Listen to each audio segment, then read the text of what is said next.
This meeting is organized by the Center for Coordination of Agricultural Research and Development for Southern Africa, CADESA, in short, which is a SADC subsidiary that has been entrusted with coordinating cooperation on agricultural research and development programs. We are co-hosting this event with the Forum for Agricultural Research in Africa, FARA.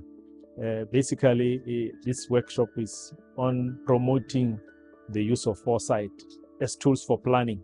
We have co-hosted this with FARA to sensitize stakeholders from Zambia, in particular in Malawi and some other countries from the region, so that we can promote the use of foresight given the disruptions that are occurring within the food systems in our region or even globally. We have been in Lusaka over the last 3-4 days, where we brought together stakeholders from the agri-food system of 7 countries, and we brought them together to have a sort of training on the use of tools of foresight, particularly focusing on trying to understand what the food system looks like in the region.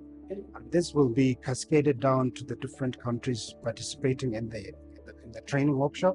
We have, in the course of the training, actually used some of the tools that have been developed by our different partners, like the Foresight for Food, like the FAO, and in particular, we use the FAO Foresight for Food framework to try to understand what is happening to the food system within the different countries of the CADESA sub-region and the SADC region. The participants were divided into different groups and where they engaged in hands-on training on how to apply the foresight tools. So moving forward, we want to take this training further down to the national level, where some of the participants that were trained here will themselves become facilitators. I've come here to attend this workshop, which is looking at foresight futures. This is an important area, and I think this training helps us to have that breakthrough in terms of developing interventions to whatever scenario which we might face.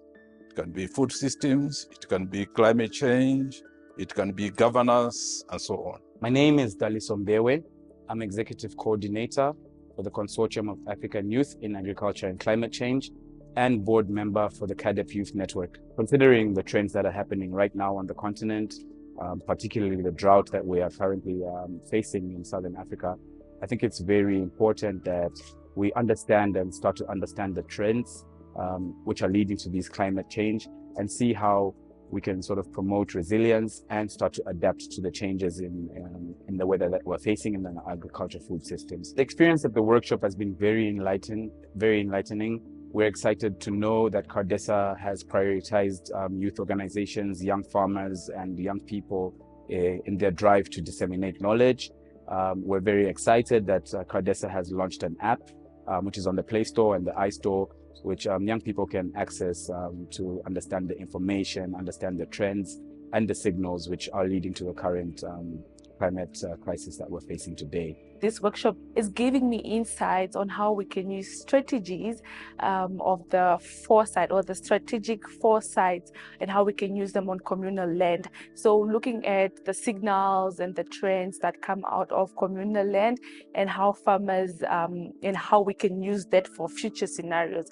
So a workshop like this is really, developing me in a personal character, but also to take up my role as a board member of the communal land in Namibia. This workshop has given me insights as regards to strategies that we can incorporate into our programs. We have discarded the millet and even the sorghum, but with the climate change, I think this time it's another opportunity to think of the other side of the coin, to promote the other maize crops. We have also learned that with the climate change, millet is one of the crops that can withstand our changing climate.